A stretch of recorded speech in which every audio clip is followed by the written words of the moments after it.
Proljeće je pred vratima i vrijeme je sjetve. Koliko to ponekad zna biti naporno, a posebno kada je sjeme sitno poput sjemena mrkve i peršina, a i položaj u kojem obavljamo sjetvu ručno nije nimalo prijatan, naročito za one starije.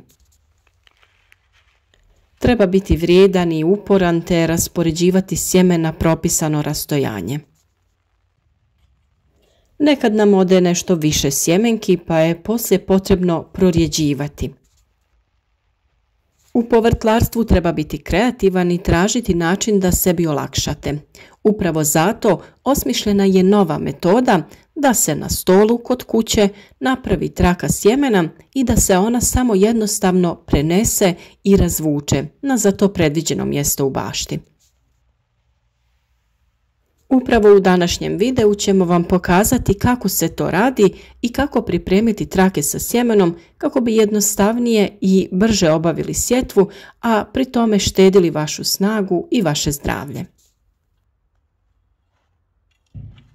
Sijanje u trakama za pravilan razmak može se koristiti kod korijenastog povrća, salata, zelenog povrća poput blitve i špinata, pa čak i cvijeća. Ukoliko želite saznati još korisnih savjeta o uzgoju različitog voća i povrća, svakako zapratite naš kanal i kliknite na zvonce pored kako bi dobivali obavijesti o svakom novom videu, a samim tim bili i u toku sa radovima u vrtu na vrijeme. Ovdje imamo sve što nam je potrebno. Imamo različite vrste sjemena, imamo vodu i brašno i neke dodatke poput kista, olovke. Moramo imati za mjerenje, makaze da režemo papir. Naravno možete koristiti ovaj mali ili ovaj veći, zavisno kakve trake trebate. Nije dobro koristiti ovaj papir koji na sebi ima neke slike ili da ima miris kao što to dosta vrsti ima. Tako da ja neću koristiti ovaj, nego ću samo ovaj veliki kuhinski skratiti po mjeri i koristiti njega. Nije neka razlika, papir je jednak. Za ovo možete koristiti jeftiniji papir, onaj jednoslojni, dvoslojni, jednostavno tako će i brže da istrune u zemlji i da brže nikne sjeme. Što se tiče dužine koju trebate, možete odrediti ju sami po dužini gredice ili praviti ovako kraće koje vam je jednostavnije zaredati. Za primjer, ja ću koristiti ova dva ovako, koje ću narezati na tanje trakice. Trake ne trebaju biti preširoke, dovoljno je da samo možete staviti na njih sjeme i da ih možete predvostručiti, to jest preklopiti. Sada ćemo otprilike, evo ja ću vam reći mjeru koju ću koristiti, dovoljno vam je 3 cm, eto reći ćemo da sebe održite trake koje ćete moći preklopiti. Tako. Sada imamo spremne trake. Pa ćemo da pripremimo naše ljepilo. Ovdje imam jednu kaškicu brašna i dodat ćemo vode po potrebi. Jer treba nam biti skroz rijetko ovo ljepilo. Tek toliko da se sjeme osuši, a da ne bude previše tvrdo da sjeme nema mogućnost da klija i nikne, da mu se previše ukori ovo ljepilo. Ovo je prirodno ljepilo koje ne šteti ni zemljištu, ni sjemenu, tako da je vrlo dobro za korištenje.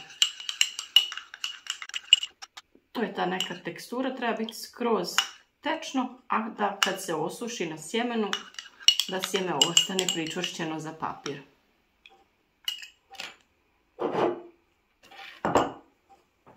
Razmak na koji stavljamo sjeme ovisi isključivo o vrsti sjemena koju koristite. Možete koristiti to za sadnju blitve, celera, peršina, mrkve, možete sijeti rotkicu, špinat. Ja ću danas da vam pokažem na mrkvi. Razmak između sjemenki mrkve trebao bi biti oko nekih 5 cm kako bi ona bila krupna i mogla se slobodno razvijeti. Tako da možete ovako postaviti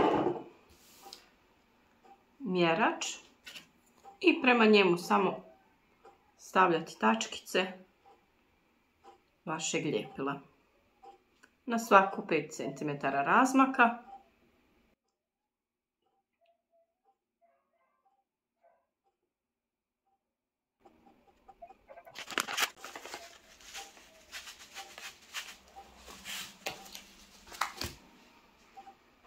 Evo, to nam je sjeme mrkve i s obzirom da kod sjemena ne možemo nikad biti sigurni u njegovu klijavost, koristit ćemo 2 ili 3 sjemena po jednoj tačkici. Ukoliko neko ne proklija, da imamo zamjenu, a ukoliko niknu sva 3, uvijek dio možemo izvaditi, presaditi ili samo prorijediti. I samo stavljate 2 do 3 sjemenke na svaku tačkicu od našeg ljepila. I to je to, vrlo jednostavno. Ne trebate stavljati previše ljepila. Na ovaj način štedite vrijeme rada u vrtu, a lijepo dok sjedite pravite sebi trake za sijanje. Nekad jednostavno, ako imate više toga za sijeti, ne možete fizički da izdržite da ste cijelo vrijeme sagnuti na koljenima. Tako da je ovo svakako jednostavnija metoda. Vi možete ljepilo staviti i ovako između, da bi vam se papir bolje zalijepio.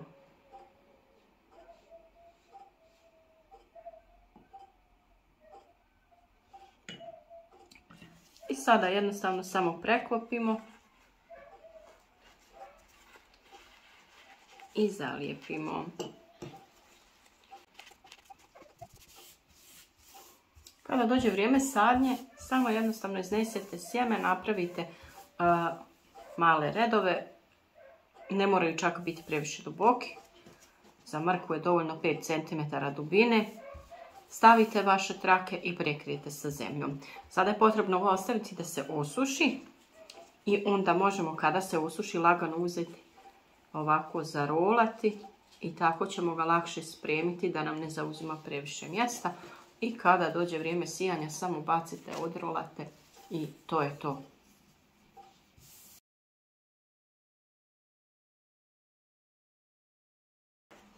Isto tako, ukoliko na primjer imate povišene gredice u koje ćete sijeti nešto, prije dodavanja nove zemlje možete staviti ovakve pripremljene papire sa sjemenom.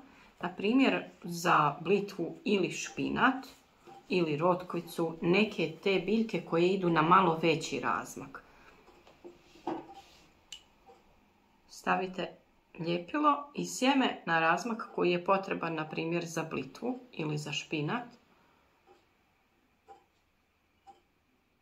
I samo postavite ove trake i prekrijete ih sa zemljom. Ovako ćete dobiti pravilan razmak između sjemenki u jednom redu i između 2 reda sjemena. A naravno možete opet napraviti trake koje ćete presaviti, koje će vam imati određeni razmak. I stavite po 2 sjemenke. Vrlo jednostavno. Dok zimi imate vremena, olakšate sebi posao u proljeće jer onako posla već ima previše.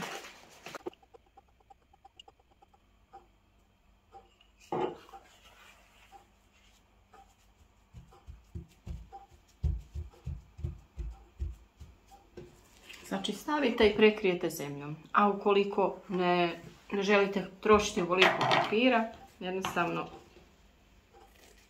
odrežite isto u trake i sijte u trakama.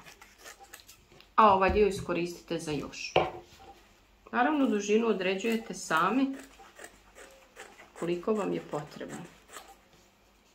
Znate otprilike koliko ćete imati duge gredice i toliko duge trake napravite. Na taj način će vam biljke biti pravilno raspoređene, imat će dovoljno prostora za razvoj. Mrkva, peršin, celer imat će dovoljno prostora da budu krupne, zdrave i da jedna drugoj ne ometaju razvoj. Kada pripremamo ovako sjeme, vrlo je bitno da stavimo sebi oznake šta nam se gdje nalazi, jer ovako drugačije nećemo znati. Tako da je dobro ovdje gdje smo stavili blitvu napisati blitva, negdje na kraj mrkvu označiti. Tako kada budemo sijali da znamo gdje nam se šta nalazi.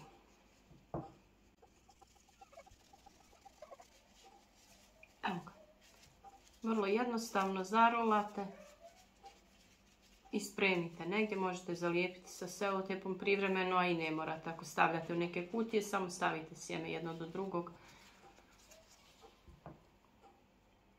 Ili čak zalijepiti ovako. To će se vrlo lako odlijepiti i to vam je to.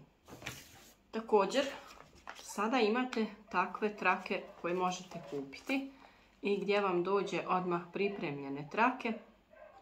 U ovim paketima dođe 5 metara. Evo ga, imamo peršin i mrkvu. Možete odmah da kupite takve trake. Evo vidite kako to izgleda. One vam dođu ovako spojene i onda ih morate lagano. Evo, također imaju oznake, samo što su one ovako 3 u jednom redu, pa možete da odvojite ih. Ali evo vidite, ovdje dođe to nešto gušće, tako da je prorjeđivanje u tom slučaju opet potrebno. A ovako kad sami pripremate, onda možete da napravite veći razmak i da nemate poslije potrebu da prorjeđujete biljke i da bespotrebno vrijeme provodite u neugodnom položaju, jer znamo da je teško mrkvu plijeviti i uklanjati korove jer je ona vrlo gusta i onda tu ima dosta posla što se vremena tiče.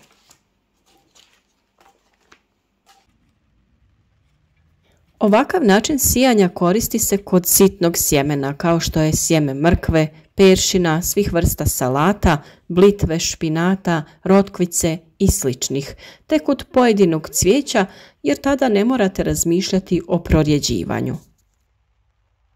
Također, tada se neće dogoditi da se prilikom vjetrovitog dana sjeme rasprši izvan redova.